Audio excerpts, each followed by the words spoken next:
It is your boy, Big Cool, coming to you from Colossal Sports TV, along with my road dog, Bakari, aka Cheetah Head, and we're back to bless y'all with some knowledge, some entertainment, and just our POV of what we witnessed last night, as well as some other shit. This is not gonna be a long show, but it's gonna be one that you will enjoy. First up, man, we ain't gonna talk about Usyk off the bat. We're gonna talk about a guy that is a very important piece at the 175-pound division, and that happens to be the WBA light heavyweight champion Dimitry Bivol. I didn't watch the fight, as I was just telling my man Cheetah Head, but he did. So give me your assessment on his performance and where do you see him compared to Arthur Beterbiev, Oleksandr Usyk, as well as who the other champion? Shit. Sergey Kovalev. Yeah. Did you see any regression, progression, or you just think he's stuck in neutral? Kind of stuck in neutral. I'm not gonna excuse me, I'm not gonna say anything very bad about him, but I can't really say nothing too good about the performance neither. Because really what I walked away thinking was it was just like it was more or less like a safety first type of fight. And so again, he didn't do nothing bad, but he was just real content to stay behind his jab and just kind of inch forward behind his jab. He let loose with a couple shots here and there, but he was just real content to to stay behind that jab and not really press the issue or anything. To his credit, I will say that his opponent Castillo, he wasn't really trying to fight neither. Yeah. And so because he was just standing there and just letting Bivol come to him, and he was like calling himself, I guess, trying to counter punch, but he wasn't really punching with counters. And so it just wasn't a lot of sustained action. And then in a couple rounds, when Castillo did try to open up and fight, he got clipped. And then he would go back to that, just letting Bivol come to him. And so, like I say, I'm not gonna say not real bad about Bivol. It was just like a real safety first style. And it was funny you say you didn't watch it. In the post-fight interview, they booed the shit out of him. Damn. As soon as he got the mic, they booed the shit out of him. And then he pretty much said, not verbatim, but damn near verbatim, the dude, Bivol was like, "Hey man, you might think I'm boring, but try to beat me." He like, "You think I'm boring, but get in here with me and see what it is." Go ahead, my bad. Go ahead. No, I'm finished. Like I say, it's nothing bad. I can't say nothing bad about him. It just wasn't no exciting fight. Because now if he had pressed the action and got clipped himself or something, then people would be calling him stupid. Yeah. And so, like I say, it was okay. It was okay. C+, B- performance. And like I said, I trust my homie's assessment. Like I'm saying, thoroughly knowledgeable about the sport of boxing, and that's just kind of what we get with Bivol. He does have the ability to be the best 175-pounder in the sport, but you got to have those consistent performances, and you got to entertain. It's one thing to be dominant, but you got to at least sprinkle a little entertainment to get somebody. All right, Dimitry Bivol fighting October 12th. That's the guy. I need to circle that date on my calendar. I know he might not be a huge knockout artist or, whatever it may be, but he got some entertainment value. We know the skills are going to be there. You know what I'm saying? We know the effort to, try to, put on a good performance will be there. But you don't want to continue to play it safe because he's not going to always be able to do that. When you got better fighters than Castillo, like a Usyk, a Beterbiev, a Kovalev, a Marcus Brown, a Pascal. Well, he already beat Pascal, so I can't say him. But the guy's pre-Pascal statement that's going to be forcing the issue that has power, that has just as much skill as you. You know what I'm saying? You're going to have to be able to show a little more things. And while I'm not down on him, I've seen a lot of people on Facebook really kind of cooled on him. You know what I'm saying? We know he got the speed. He got the power. He got the boxing skills. He can counter. He's shown to have a sturdy chin so far in his career, although he hadn't fought any killers. But when you get these guys like Castillo, who a lot of people thought beat Marcus Brown, you got to put on a good performance, man. You got to try to make a statement and send a message to the rest of the division, because right now, man, he's the odd guy out. As crazy as it seems, a lot of people think he's the best at 175. I think so as well, even though I think it's close between him and Gavazic. But Gavazic about to fight Beterbiev later on this month, or maybe in November, if I'm not mistaken, in a unification bout. And he got Kovalev getting ready to fight Canelo Alvarez in November 2nd, defending his title in a big money fight. So, I mean, it's time for Bivol to really get in the mix with these big fights, man, because a lot of people, I wrote an article maybe 2 or 3 weeks ago, he's the forgotten man. And you can't be the so-called best fighter in the division and be the forgotten guy. You know what I'm saying? So whatever his promotional situation is, managerial situation, he needs to get that shit fixed. He needs to be pushed to the forefront of the boxing fans' mind, so they could, remember that face and remember that name. So when it's time for him to step in the ring, it won't be like, oh, damn, that guy fighting, he a champion. I ain't know that. So, like I said, man, he a good fighter, but it's time to really see how good he truly is. And the only way to find that is if he steps up his competition against the fellow champions and top contenders of the 175-pound division. I agree with that, man. I think he will put on better showings when like you say, his competition steps up or he gets in there with the other champions. But like you say, but in terms of entertainment value, no, he in that category he failed last night. Yeah, it was very forgettable. Yeah. But like I say, when just like when Castillo brought the fight to him, he fought back. And so, like, if somebody brings a fight to him, I think that he can be in entertaining fights. But if left up to him, it ain't gonna be no entertaining fight. Yeah, which isn't necessarily nothing wrong, but you got to dazzle like the late great Sweet Pea Pernell Whitaker did. You know what I'm saying? Or like hell, even my man from the UK, Nassim Prince. He would dazzle you. He could stop you as well, but he would dazzle you with entertainment, a little, comedic shit, and acting a fool in the process of whipping some ass. So, just sprinkle a little entertainment to your repertoire as well, and I think he'll be well on his way, because I think him and Gavazic gonna end up being the last 2 guys standing when it comes down to it, in my personal opinion. Yeah. All right, man. What do I want to start with now? We still ain't gonna talk about Usyk, man. We still ain't gonna talk about Usyk. I want to talk about some unfortunate news, man. My man Cheetah Head reporting on this. Patrick All Day apparently is in a coma after suffering a brutal knockdown. I mean, not knockdown, knockout against what's the guy's name? Was it Charles Conwell? Charles. Yeah. I seen the knockout. Didn't get a chance to see the fight. But again, this is a fight that you've seen, and we was in the chat last night, and you was describing it like it was a scary scene. And so this morning I checked it out. I was like, yeah, my man ain't blink. He just went completely limp, like you said in the article. What was your thoughts watching that fight? Do you think somewhere along the line it should have been stopped? Because you did mention he was dropped in the 4th and the 8th round in that fight. So do you think any signs were of him, showing that some possibly damaging could happen, could have been avoided by stopping the fight earlier? Not really. And, again, man, this is just one of those instances where, boxing is just fucking dangerous because, like you say, sometimes people are getting body rocked and caught in the head and they look punchy or they look sloppy and whatnot. But it wasn't really like that. And it was funny because early in the fight, that left hook that ended up icing him at the end, man, that punch was landing all fight. He was landing that left hook. And so in the early rounds, I thought that Conwell was going to stop him.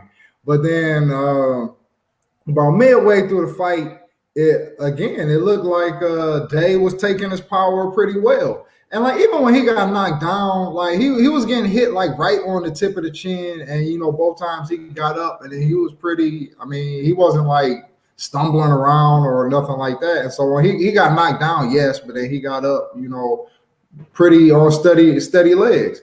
And so it was never a point. And like I say, he was getting his return fire. He wasn't just getting his ass whooped. And so it was a good fight. It was a good, lively fight that, I thought Conwell was, pretty much consistently edging out the rounds because, again, he was pressing the action and, like I say, he was having a bit more success. But it wasn't like, Day wasn't doing nothing. But he got hit with that, again, by about the midway in the fight. I was pretty sure in my mind it was going to go the distance. And then it went to, the second half of the final round. And then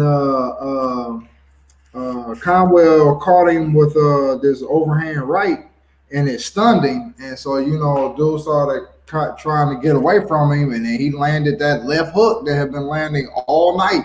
And that time, it was just Dunsky. Dude was on the ground. And he went limp. And the way, we all seen a bunch of knockouts, but the way his head hit the canvas, it was like, oh, shit, that ain't good. And then when they, if I'm not mistaken, the first camera that I saw that zoomed in like on his face, man, this fool's eyes was rolled back in his head like he was the Undertaker or some shit. And I'm like, that really ain't good. And then, like I say, I for a second I thought I saw him moving, but I guess I was just tripping. And then they threw the homie on the gurney and whisked him up out of there. And so none of it from the moment he hit the canvas, it was like ain't none of this good. Yeah. And then I would say, watching the telecast, don't put a gun to my head, but I don't know, maybe like 10, 15, 20 minutes after, he was taken out the arena, they did an update on the telecast, and they said that in the ambulance to the hospital, he started having a seizure, and he was going to have emergency brain surgery. And so, like I say, man, it was from where it go, that shit was all ugly, man, all ugly. And so, you hope that he pulls through and does well, but that's crazy. Yeah, man, that definitely is crazy because it's like we seeing that shit frequently now, whether it's on a stateside level, or we seeing it, hearing stories from over. I forgot the fighter that died. His team was trying to pick him up. You know what I'm saying? After the fight, it was a grueling fight, and they were picking him up. It's like, dude, he ain't in no condition or position to be, celebrate. No, it wasn't a daughter shop. It was over there in well, shit, they wasn't picking him up in the daughter shop fight anyway. I don't know which one it was over there in like some country, man. And he was like 21 years old. He died. You know what I'm saying? It's like we seeing that shit a lot more frequently now. And like you said, you just got to mark that up as it's boxing. It's a brutal sport. You know what I'm saying? It doesn't really matter what you do to the gloves because these men, these guys that's from youngins to adults, you know what I'm saying? They evolve differently. They stronger than some of the guys previously. You know what I'm saying? Because it's just whatever you want to call it, genetics, what's in the food. Not accusing nobody of doing no performance enhancing drugs. It's just shit. You get built different. You know what I'm saying? We built different from our fathers. You know what I'm saying? And so forth and so on. So we get more certain characteristics and attributes that our fathers didn't have or mothers didn't have, that it makes for a more difficult, situation. And sometimes it's just boxing, man. It's just boxing. A perfectly placed left hook on Day, who was already retreating, who was already hurt by the right hand. You know what I'm saying? So he could have jabbed him, and my man would have probably went out the same way. You know what I'm saying? It's just when you exhausted, when you hurt, it don't take much to goddamn finish you. But when you load up on it and had that proper technique, man, you get situations like this. So it was definitely a scary sight to see. Like my man Cheetah had said, he definitely looked like the Undertaker, like he was about to rise up for a minute. You know what I'm saying? And shit, I pray that he come out of this. We know his boxing career is over. You know what I'm saying? We can already say that, but I hope that he makes 100% recovery. So he could live, a regular life, enjoy his family, friends. If he got a lady, got some kids, and enjoy his loved ones, man, and just get that everyday use of life back. But this is a scary, scary situation, man, and that's what makes it tough to watch boxing sometimes because it's always in the back of your head. Like, man, it could be we could be watching some shit that you'll never forget, man. So Wilder, and I don't agree with it myself before I even say it, but Wilder gets a lot of flack for always saying, or saying frequently that he want to kill somebody in the ring. And so, like I just said, I don't care for when he says it myself. But at the same time, that sentiment that we risk, and he's just very vocal and very consistent with, we risk our lives. Like every time we get in this ring, we can die. It's like, man, I'm going to say whatever I'm going to say. This is a gladiator sport, and we are gladiators. And just in terms of the world, period, it's just crazy how there is no rhyme or reason to how things are going to work out. Because like you say, sometimes you see boxers and they look all beat up and like, man, stop this fight. Or sometimes it's like this, where he had been eating that left all night long, and it never really buzzed him or whatever. And so here you got him. He eat that left just one more time. Yep. He in the coma, life on the line. And this same week, Errol Spence, this fool. Yeah. Hold your thoughts on that. If you was lead me into something like that, man, you was lead me into that. You know what I'm saying? But yeah, man, it just make you think. If he couldn't go down, why couldn't he go down at that right hand instead of that left hook following? You know what I'm saying? You just don't know. You just don't know what's going to do it. You just don't know what's going to do it, man. And that's why I say I can't fault like a corner or a ref. And to my knowledge, I don't think anybody has even begun to say anything like that because. Dude, it was a good fight. It was a good fight. He was losing, but he was holding his own. And so, nah, man. Like again, that's the last time I say about the midway or the fight. Again, he had been landing that left hook all night. He was eating it well. I'm like, this is probably gonna go the distance unless he might just get tired all of a sudden. Yeah. But and like I say, lo and behold, in the 10th round, I'm like, this is what I thought was going to happen. And it was like, no, this is not what I thought was going to happen. Man, all right. Well, we're about to briefly touch on Josh Warrington because we got some big shit. The last two topics, man, is definitely going to be the meat and potatoes of the show. But Josh Warrington, I call him a little Tasmanian devil because that motherfucker be on your ass, no homo, when that bell ring. And he stopped this man. He dropped this dude twice. Yeah. Man, what's the dude name? Hold on, let me see his name. His name is Sofiane Takoucht. Yeah, I don't know that. Take out something like that. Yeah, man. Look, this fight flew under the radar for me. Honestly, I didn't think. I knew he was fighting in October. I thought maybe it was the 19th or something like that.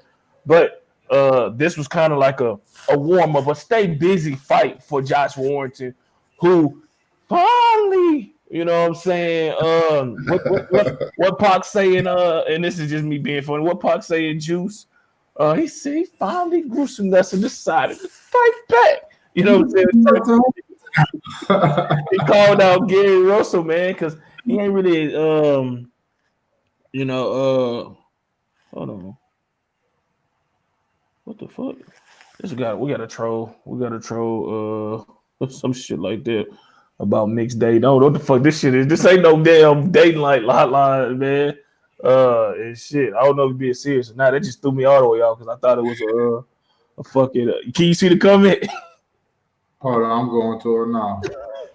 Nah, but he called out Gary Russell. He said since Leo Santa Cruz ducked me and went to 130, and that vacant WBO titles hasn't been claimed by Joet Gonzalez or Shakur Stevenson yet.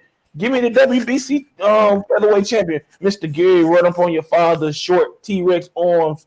Russell. You know what I said? So what's your thoughts, man? The performance was what it is. This guy he was brought in as an opponent. He wasn't really expected to do much, but interestingly enough, Josh Warrington is the first man to stop him. And you look at his resume; he don't stop many people with 6 knockouts prior to last night's fight. So, what did you think of that performance in the 2 rounds we got, and how do you think he fares with Gary Russell? This shit got me thrown off, man. No, I liked it. I liked it because I pretty much want to, reiterate what you said in terms of I like Josh Warrington, man. Like he's been in there pretty tough his last 3 or 4 fights. Well, not with this guy, but previous 3 or 4 fights, he's been in there pretty tough. And he's still calling out, the top dogs. And so I know people thought he was trying to like swerve Shakur, but I think now that he got a belt, he'd be willing to fight. And so it's just it's cool. I like that performance, and it was funny because like you say, I was settled in. I was watching I watched that fight this morning, and I literally thought like, damn, should I watch this fight now? Because I know this is going to go the distance, and I'm like, devote all this time to it. And then he dropped that dude in the corner with that straight right. And I'm like, wait a minute. And then it was all bad after that, man. Did that boy greasier than a greasy spoon, man. But no, it was a good performance. And to end it with the call out at the end, I think that was dope. Oh yeah. I'm gonna say this real quick to this to King Dale Clark, man. Look, you like that girl, don't matter what her race is, don't matter, you go for her. I mean, if your friend's leaving you, I mean, that sounds like y'all in a relationship or something. So I mean, shit, just go for the girl, man. Race doesn't matter if you like her anyway. So yeah, just go for her. Okay. I'm throwing out, yeah, man. It's like if you like the girl, man, just go for it. Don't matter what nobody say.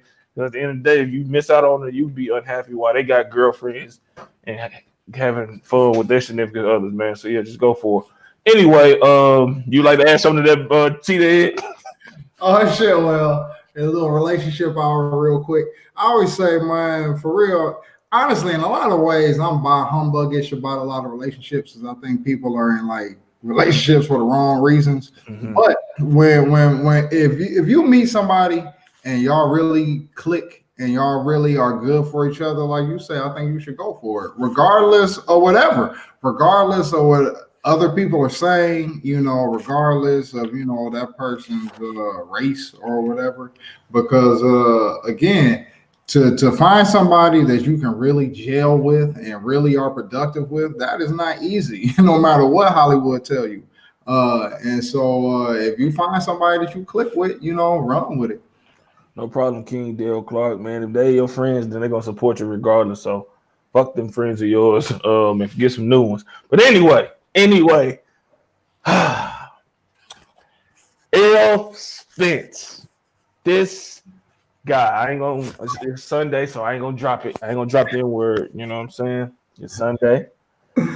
But this guy almost gave up everything that he has worked so hard for. And we might be on this topic for a good 20 minutes. I don't know. I ain't gonna try to hold it too long because I know my man Cheetahhead got plans. But we gotta dissect this shit, bro. We gotta chop this shit down.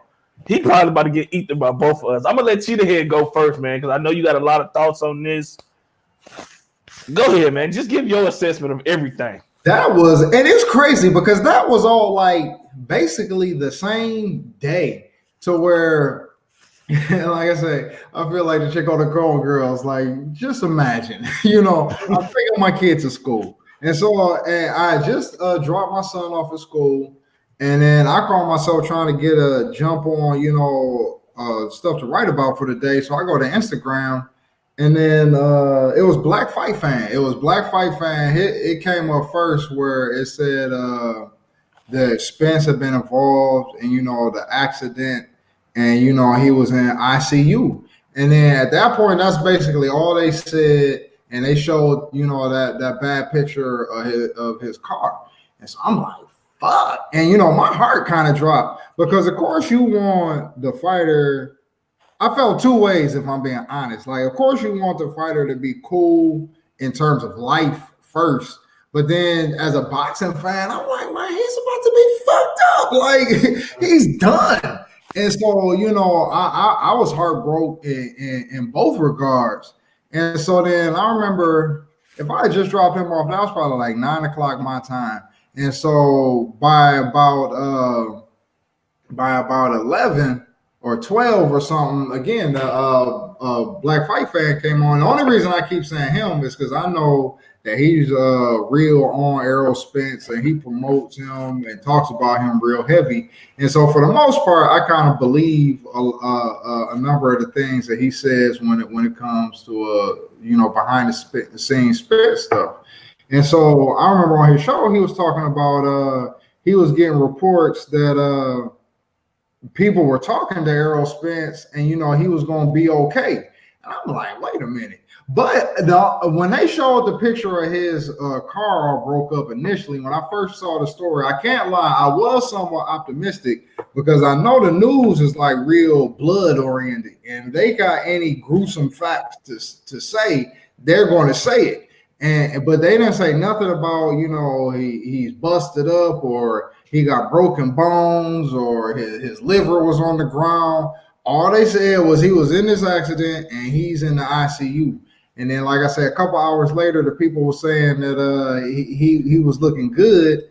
And then by that evening, it pretty much was, some pretty major sources were saying, he other than some broken teeth, he gonna walk away from this.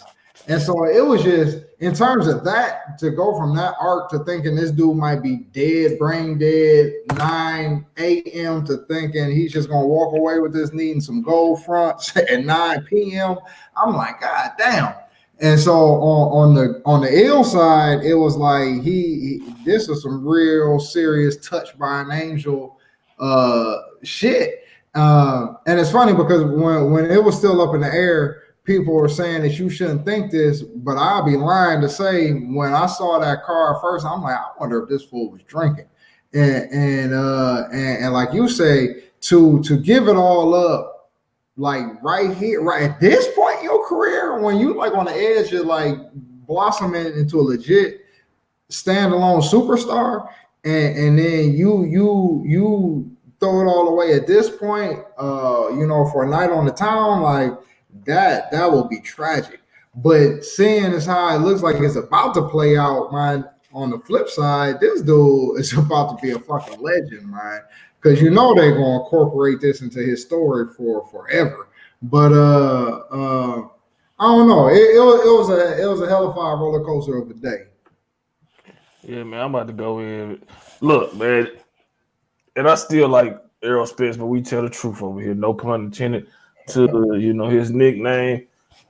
But if y'all are taking it light on this man after this shit, you need to smack your damn self. This dude just participated in arguably the best fight of 2019 with his counterpart, former WBC welterweight champion Sean Showtime Porter.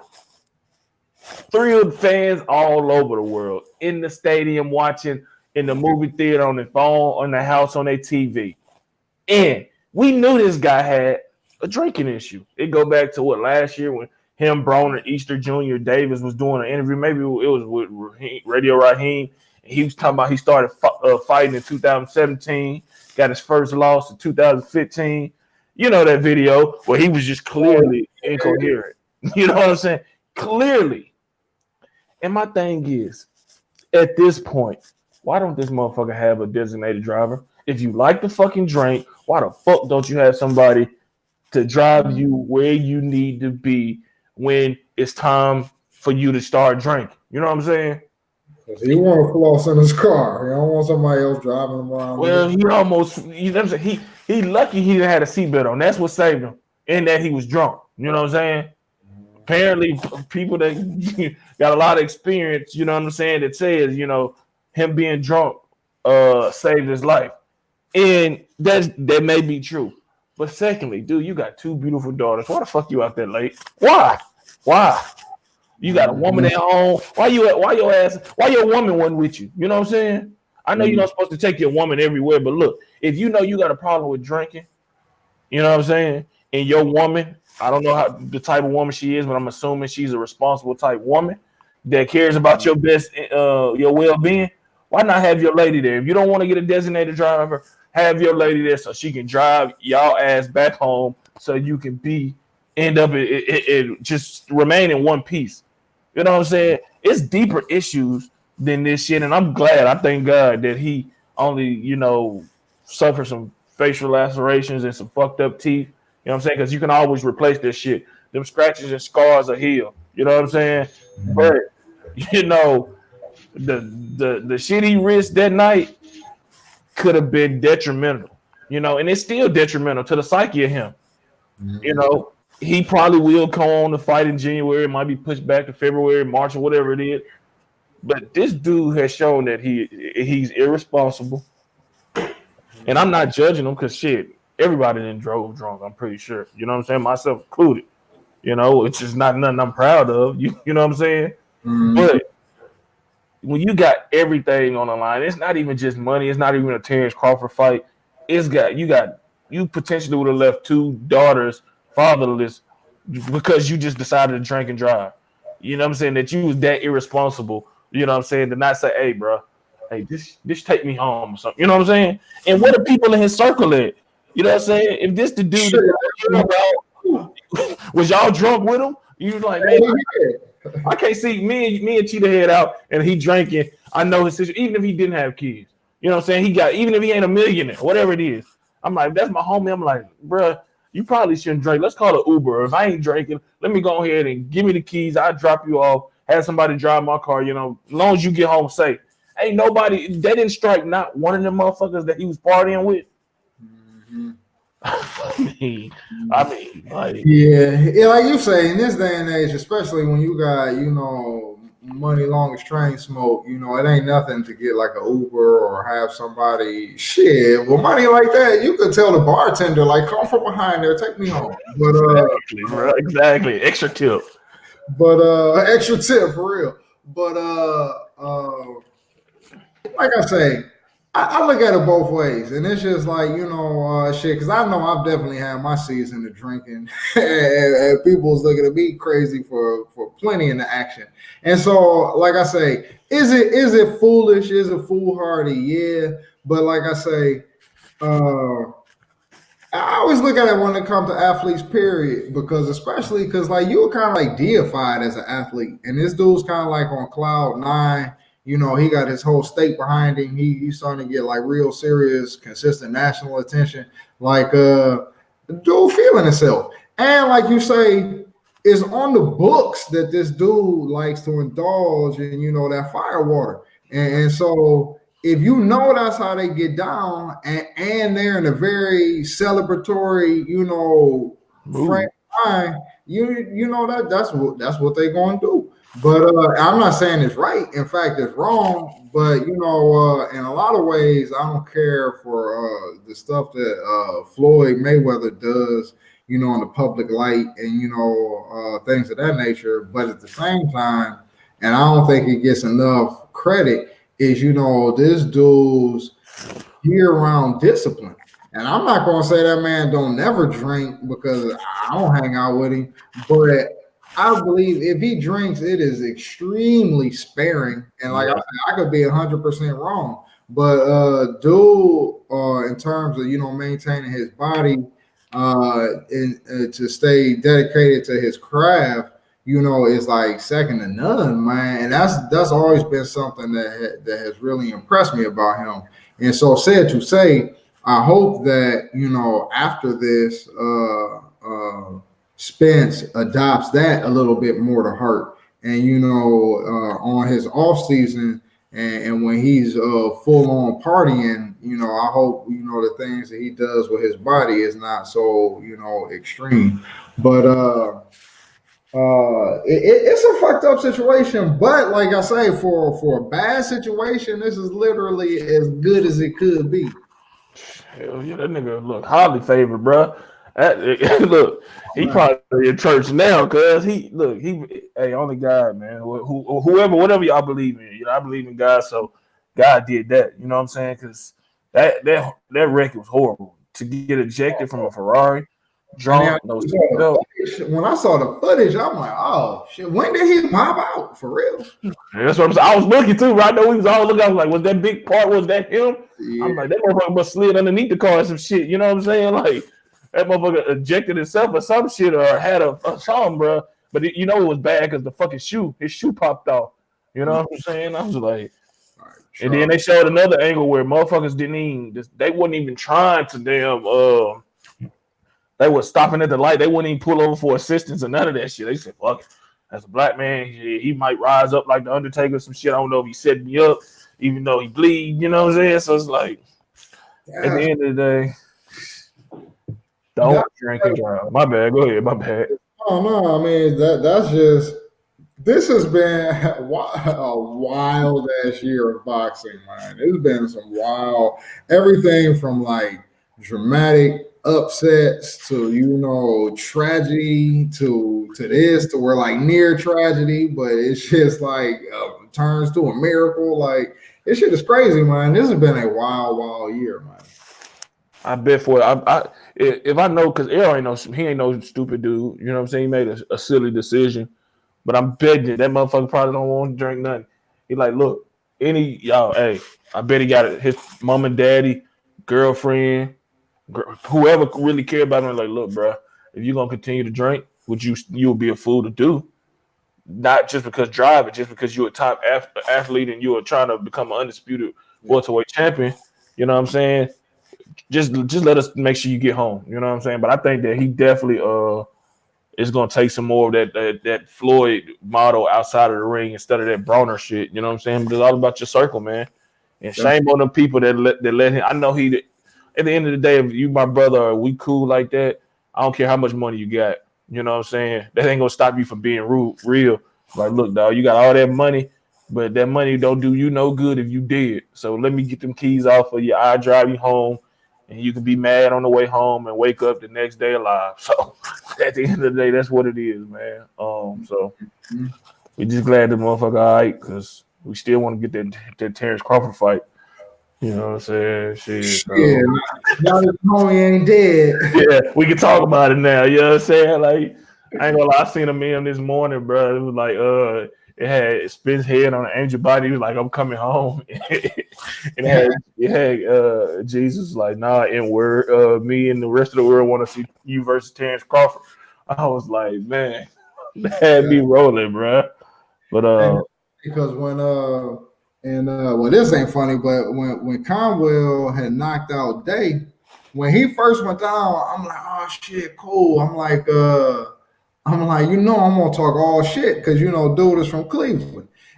But then when dude was all fucked up, I'm like, oh shit, I can't joke about this. It's like you say, it's the opposite with Spence, where it was like it started off like super serious, but then it was like, all right, dude, cool, nah. We can clown a bit on this one. Hell yeah. Dale said, what do we think of fucking Edwin Valero, the late great? I don't think much of the motherfucker. He killed his wife. I mean, shit. And then he killed himself, so he went out like a sucker. To be honest, I mean, inside the ring, he was a very good fighter. I thought he could have beat Pacquiao if they would have fought. Had he kept getting experience. I remember him beating the shit out of Antonio DeMarco.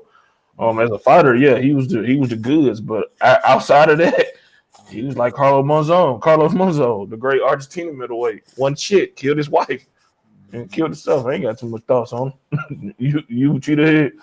Yeah, pretty much the same, man. You can't be out here murdering your mates. And then not man enough to deal with the fucking consequences, so you kill yourself. So, all right, fuck it. Yeah. Now to the main topic of this video, this live stream. Oleksandr Usyk made his long, highly anticipated heavyweight debut against Carlos Takoucht. No. Tyrone Spong. No. Chazz Whitherspoon. I know. Yeah, I ain't heard that name in a minute.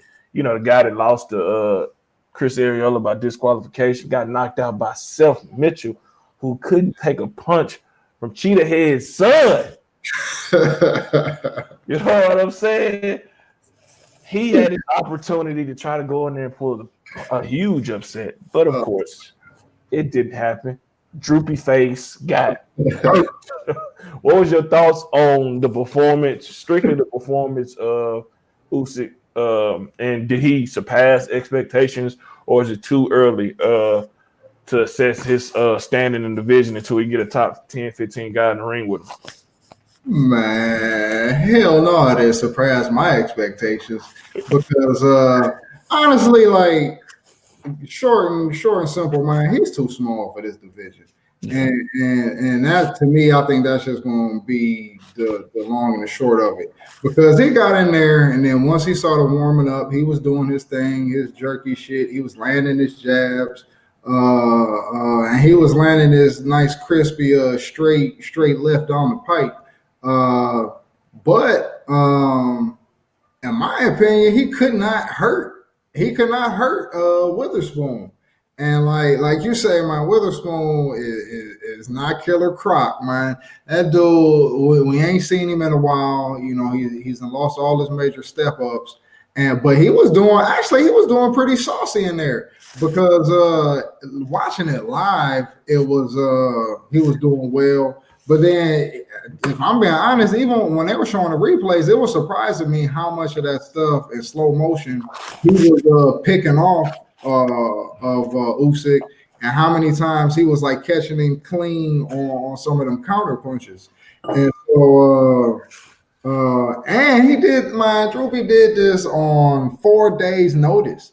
If Witherspoon had a full training camp, I think he would have gave Usyk a lot more trouble than he did. Mm-hmm. And so, like, honestly, like I say, man, Usyk looks like food to me at heavyweight to where, and he's talking about he wants one of the top dogs next, like, because they tried to give him an out, or actually they were trying to big him up a little bit too much on that telecast to me. But they were asking, do you feel based off of this performance that you ready for the big dogs? And this dude like, yeah. And so I'm like, hell no, because if he got in there, because like to me, like I say, he don't have the real power to hurt these dudes, or at least he ain't showed it to me yet. And his style requires him to like throw punches in bunches, and so there's no way that he is not going to get caught. And so I think he's looking like heavyweight food to me. Yeah, bro. I'm gonna be honest. I'm gonna withhold judgment until I see him against a person that's in the top 10, top 15, Dillian White. Hell, Alexander Povetkin. He probably beat Alexander Povetkin. That's bad because he older. But Dillian White, Joseph Parker, Derek Chisora. But yeah, man, he looks to be too small. And shit, I don't know. I think that he can beat Andy Ruiz. They similar size. But even Andy Ruiz, man, that dude he a dog. You know what I'm saying? He a dog, and he can punch. As Anthony Joshua, evident by the 4 knockdowns. You know what I'm saying? He can box. Shit, I think he beat Joseph Parker for that vacant WBO title back when they fought 2016, 2015 in New Zealand, where Parker got the home country advantage, in favor. But I think that I was just seeing how Witherspoon, man, like he was saying, he was tagging him. He was floppy joppy ass, was tagging him and shit with right hands. Imagine if that was Wilder. I was just imagining that the whole time, bro. Wilder, Joshua, you know what I'm saying? Fury, you know what I'm saying? If Ortiz, it landed his his straight left hand since he a southpaw. You know what I'm saying? All I see was him crushing. That damn gap would have been fucking shattered, bro. It'd have been just I just don't see it. And I was thinking he weighed 215. I'm like, shit, Wilder can come in lighter than that. Now, would I advise Wilder to do that against Usyk? No. You know what I'm saying? Mm-hmm. Probably 221, 222 is his best weight. And Wilder's athletic. Wilder is very awkward. He has some quick foot movement. You know what I'm saying? It's not the most technical and tactical, but it's awkward. and he fast and that power, that jab. I don't see how he beats Wilder. I don't even see how he beat fucking Anthony Joshua, to be honest. You know what I'm saying? As long as these guys are utilizing that jab, and keeping him on the end of their punches, that pity pat shit is not going to work. You know what I'm saying? Because if you go back to Wilder Ortiz 1, Wilder did display his ability to counter off the ropes and retreat. That's what set up, you know, the eventual conclusion of the fight. In that ninth round, you know, he was being pressured by Ortiz, and you know he scored that fucking right hand. It changed the whole process. This probably Bo calling. You getting a call too? No, not at the moment. Yeah, well, I answer when I get off. But yeah, I think that fucking Wilder's all wrong for him. I think Joshua, depends on how the outcome of him versus Ruiz 2 plays out. I think he's all wrong for him. And I just think that Usyk gonna end up being too small. I think that you know, shit, he can probably beat Ruiz, maybe beat Dillian White, maybe beat Oscar Rivas. But you know, I don't think he's gonna be a heavyweight champion. I think he's gonna get clipped along the way, whether it's in his next fight or when he fight one of the champions or top contenders. Yeah, man. Like you say, man, I'm not even giving him Ruiz, man, because I still think people. Oh, now I am getting a call. Yeah, I'm gonna jump on that article I already told 2K. All right. Well, all right.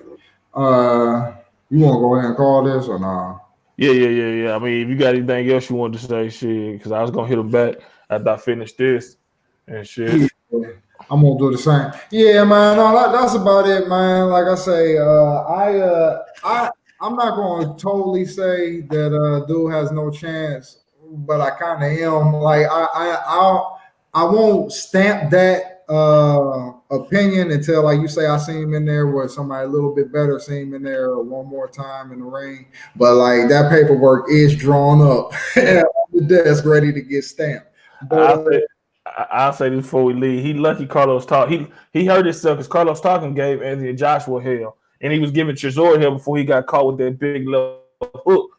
Talking would have gave that motherfucker hell last night. Mm-hmm. Hell yeah, hell yeah. I believe, yeah, I agree. And so, like, I'm not worried for him, but like, cause truth be known, I like Usyk. I'm not dogging him. He's funny to me. You know, he's a character. I like his skill set. I like Usyk. Like, and so it's like hate. But nah, man, I think I like Usyk too. I think he's a great fighter. I think he can have success. I wouldn't be surprised if he, you know, could he get Wilder? Depends on, you know, how disciplined and how well he take a punch. Because, you know, eventually the punch is gonna land. You know what I'm saying? But I just think he's too small. You know what I'm saying? And I don't think if he displays some power punching, then it'll be a different, you know, conversation. You know what I'm saying? If he gets some respect in, because he got the hand speed, counter ability, foot movement, foot speed, you know what I'm saying? And you know, so forth and so on, man. But we about to wrap this up, man. Let them know where they can reach you on social media, Cheetahhead. On Facebook at Bakari Simpson, and on Instagram as Cheetahhead LLC and Bakari 444, and Twitter as Bakari Simpson. You can subscribe to this channel. Make sure you check out 3kingsboxing.com every day for your latest and greatest updated, unfiltered, and unbiased boxing news and information. Follow us on Twitter at 3kingsboxing. Follow me on my individual Twitter at Colossal Sports TV. Follow Instagram at Colossal_Sports_TV. Follow 3 Kings Boxing Instagram page at 3 Kings Boxing, and like the Facebook page 3 Kings Boxing. We up out this bitch. Peace.